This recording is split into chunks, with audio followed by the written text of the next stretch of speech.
हाथी भैया मोटे ताजे हैं, जिनकी सूंड हिलाते हुए चलना बड़ा प्यारा लगता है। जब ये धीरे धीरे चलते हैं, तो उनकी ऊंची पीठ पर बैठना एक अद्भुत अनुभव होता है।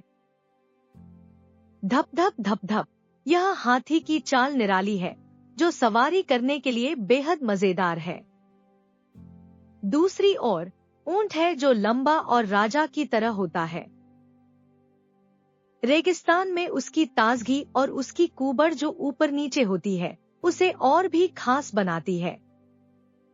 जब ऊंट चलता है, तो उसके हिचकोले दिल को एक अलग ही आनंद देते हैं।